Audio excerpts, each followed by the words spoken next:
Halo, perkenalkan nama saya Marvel Oswald Sangian dengan nomor induk mahasiswa 2206 1102 0685, kode kelas 1B9, mata kuliah pengantar manajemen dengan dosen Dr. Imelda Welin Juliana Ogi SEMM.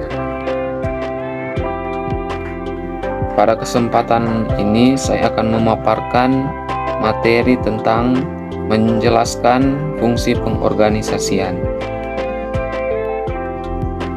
Pasti kalian bertanya-tanya, apa sih pengertian organisasi?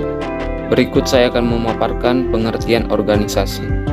Pengertian organisasi secara sederhana dapat diartikan sebagai suatu kesatuan yang merupakan wadah atau sarana untuk mencapai berbagai tujuan atau sasaran. Organisasi memiliki banyak komponen yang melandasi, di antara terdapat banyak orang, tata hubungan kerja, spesialis pekerjaan, dan kesadaran rasional dari anggota sesuai dengan kemampuan dan spesialisasi mereka masing-masing. Menurut Robbins 1994, organisasi adalah kesatuan sosial yang dikoordinasikan secara sadar dengan sebuah batas yang relatif dapat diidentifikasi, yang bekerja atas dasar yang relatif terus-menerus untuk mencapai suatu tujuan bersama atau sekelompok tujuan.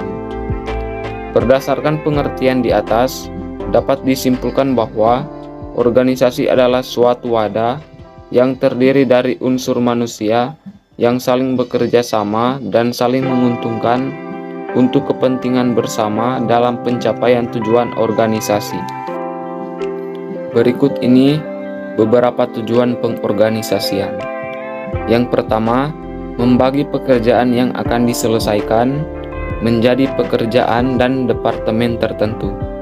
Kedua, menetapkan tugas dan tanggung jawab yang terkait dengan pekerjaan individu. Ketiga, mengkoordinasikan berbagai tugas organisasi. Keempat, mengelompokkan pekerjaan menjadi beberapa unit. Kelima, menetapkan hubungan antar individu, kelompok, dan departemen. Keenam, menetapkan garis otoritas formal. Dan yang ketujuh, mengalokasikan dan menyebarkan sumber daya organisasi. Baik, berikut ini beberapa manfaat fungsi pengorganisasian. Yang pertama, fasilitas koordinasi antara para pihak dalam kelompok. Kedua, pembagian tugas sesuai dengan kondisi perusahaan atau lembaga saat ini.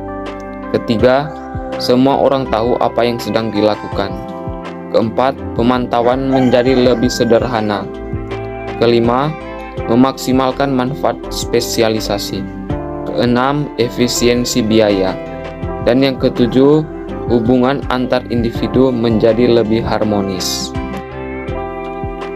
Berikut ini beberapa tahapan pengorganisasian. Yang pertama, tahap kreativitas. Orientasi menuju keterampilan operasional dan kewirausahaan. Organisasi ini fokus pada produksi dan pemasaran. Jam kerja yang relatif panjang dengan bonus yang lebih banyak. Kedua, tahap pengarahan. Organisasi fungsional memisahkan produksi dan pemasaran. Penentuan karyawan berdasarkan spesialisasi. Fungsi kepemimpinan mulai memainkan peran pada tahap ini. Ketiga, tahap pendelegasian. Tanggung jawab karyawan meningkat. Pusat laba dan bonus sebagai sarana meningkatkan motivasi karyawan. Moral karyawan meningkat dengan delegasi. Keempat, tahap koordinasi. Fungsi perencanaan yang digunakan secara formal dan selalu direvisi. Kegiatan produksi efektif. Dan biaya dihitung dengan cermat. Sekarang kita masuk pada materi berikut tentang pembagian kerja. Pembagian kerja merupakan proses menguraikan pekerjaan menjadi bagian-bagian kecil yang berguna bagi tujuan organisasi dan dilaksanakan oleh individu atau kelompok. Menurut Sri Slameto, tahun 2000 menyebutkan bahwa pembagian kerja adalah suatu perincian serta pengelompokan aktivitas-aktivitas yang sejenis atau erat hubungannya satu sama lain untuk dilakukan oleh satuan organisasi tertentu. Pengertian pembagian kerja menurut Hasibuan, pembagian kerja yaitu informasi tertulis yang menguraikan tugas dan tanggung jawab, kondisi pekerjaan, hubungan pekerjaan, dan aspek-aspek pekerjaan pada suatu jabatan tertentu dalam organisasi. Pembagian kerja harus disesuaikan dengan kemampuan seorang pegawai, karena mungkin saja seorang pegawai sanggup diberi tugas yang banyak. Namun bagaimana dengan penyelesaiannya? Pembagian kerja dilakukan dengan asumsi bahwa semakin kecil tugas yang dibebankan, maka akan semakin cepat penyelesaiannya dari waktu. Semakin ringan dari segi tenaga yang digunakan. Semakin mudah dalam penggunaan pikiran, semakin hemat pula biaya yang digunakan. Berikut materi tentang bentuk-bentuk bagan matriks. Struktur matriks adalah bagan yang tidak dapat terpisahkan dengan sebuah organisasi, yang mana hal tersebut mendefinisikan bagaimana job desk dan wewenang antara satu dengan yang lain. Supaya tujuan organisasi atau perusahaan tercapai dengan efektif dan efisien, keberadaan struktur organisasi sangat penting.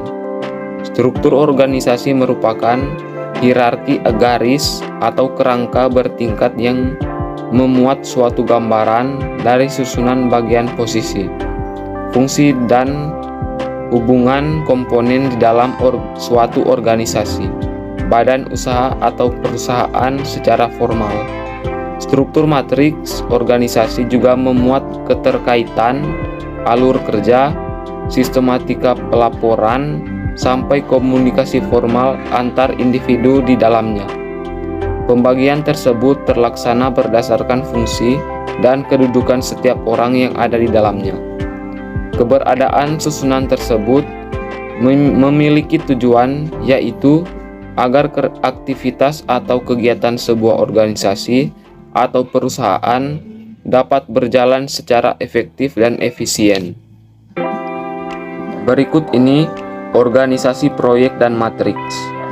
Bentuk organisasi proyek dan matriks adalah tipe departementalisasi campuran atau hybrid design.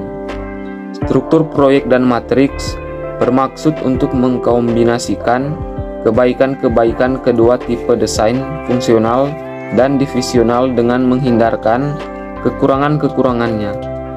Struktur organisasi proyek departementalisasi proyek menyangkut pembentukan tim-tim spesialis yang diperlukan untuk mencapai tujuan khusus, di mana seorang manajer proyek mempunyai wewenang memimpin para anggota tim selama jangka waktu proyek. Bila proyek telah diselesaikan, tim dibubarkan, dan para anggota tim kembali ke departemen-departemen fungsional asalnya, sampai ada proyek baru. Struktur organisasi matriks, departementalisasi matriks adalah sama dengan departementalisasi proyek. Dalam struktur matriks, para karyawan mempunyai dua atasan, sehingga mereka berada di bawah dua wewenang. Selanjutnya, kelompok-kelompok kerja formal organisasi.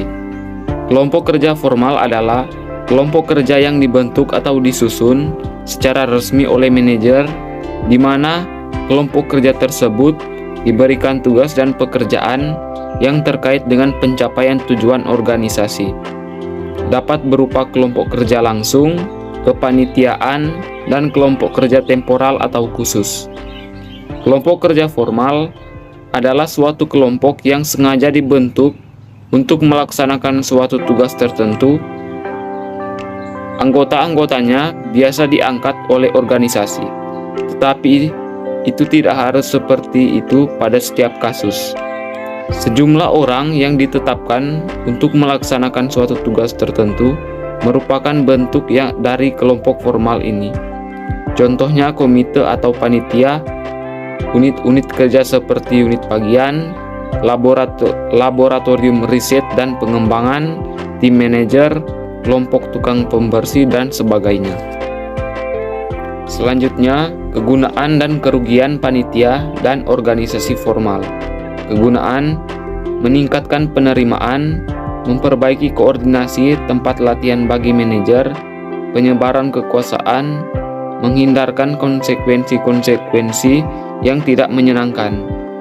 Dan kerugian: dominasi individu, pemborosan waktu dan ruang, adanya persetujuan dan kompromi terlebih dahulu, kurangnya tanggung jawab.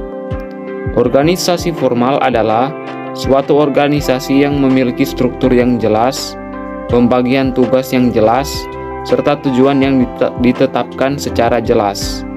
Atau organisasi yang memiliki struktur bagan yang menggambarkan hubungan kerja, kekuasaan, wewenang, dan tanggung jawab antara pejabat dalam suatu organisasi. Selanjutnya, rentang kendali. Rentang kendali adalah jumlah pegawai atau bawahan yang dapat dikendalikan secara efektif oleh seorang manajer atau supervisor pada satu waktu. Berbagai teori telah dikemukakan tentang beberapa jumlah rentang kendali ideal atau cara menghitungnya. Sebelum tahun 1960, konsensus rentang kendali ideal adalah sekitar 6. Rentang kendali penting karena mempengaruhi efektivitas perusahaan dalam mengelola perusahaan. Misalnya itu berdampak pada fleksibilitas dan komunikasi di dalam organisasi. Selanjutnya, rentang manajemen dan tingkat organisasi. Rentang manajemen atau rentang kendali adalah kemampuan manajer untuk melakukan koordinasi secara efektif yang sebagian besar tergantung jumlah bawahan yang melapor kepadanya. Rentang manajemen mempengaruhi penggunaan efisien dari manajer dan pelaksanaan kerja efektif dari bawahan mereka. Faktor-faktor yang mempengaruhi manajemen: yang pertama, kesamaan fungsi; yang kedua, kompleksitas fungsi; yang ketiga, kedekatan geografis karyawan; keempat, arah dan koordinasi; kelima, kapasitas bawahan dan staf yang bekerja dari manajer. Ada 3 tingkatan manajemen dalam sebuah perusahaan: manajemen tingkat atas, manajemen tingkat menengah, dan manajemen tingkat bawah. Yang pertama, tingkat manajemen puncak atau top level. Dalam level of management atas atau manajemen puncak terdiri dari para eksekutif atau pejabat organisasi yang berperan penting dalam pengambilan keputusan, dikenal juga dengan istilah top level management atau C-suite. Kedua, tingkatan manajemen menengah atau middle level. Di bagian level of management menengah, manajer middle level menjalankan tugas dan wewenang sesuai etika profesinya. Umumnya, prinsip manajemen memiliki posisi seperti general manager, regional manager, division manager, dan sebagainya. Ketiga, manajemen tingkat pertama atau first level management. Terakhir, tingkatan manajemen pertama atau first level management merupakan tingkatan manajerial yang paling dasar, sama seperti level of management menengah. Tingkatan manajerial pertama juga menjalankan wewenang sesuai prinsip manajemen. Dan selanjutnya, kesimpulan dan saran. Dapat disimpulkan bahwa pengorganisasian di dalam organisasi sangatlah penting. Di dalam organisasi harus adanya seorang yang mempunyai konseptual yang tinggi guna untuk mencapai suatu tujuan. Setiap kegiatan-kegiatan atau pekerjaan hendaknya didasarkan atas eratnya hubungan pekerjaan atau kegiatan yang mempunyai satu kesatuan tujuan. Organisasi secara keseluruhan dan tiap-tiap bagiannya harus berusaha untuk mencapai tujuan tersebut. Organisasi akan kacau bila tidak memiliki kesatuan tujuan. Dan seorang atasan harus mengkoordinasi bawahannya guna untuk mensinkronkan dan mengintegrasikan segala tindakan supaya terarah pada sasaran yang akan dicapai. Saran dari kesimpulan di atas, untuk memimpin di dalam suatu organisasi harus mempunyai dasar-dasar kepemimpinan agar bisa mengendalikan dan mengintegrasikan bawahannya. Setiap tanggung jawab atau kewajiban yang sudah diberikan oleh atasan harus dikerjakan sesuai tanggung jawab. Sekian video dari saya tentang menjelaskan fungsi pengorganisasian. Jangan lupa like, komen, dan subscribe. Dah.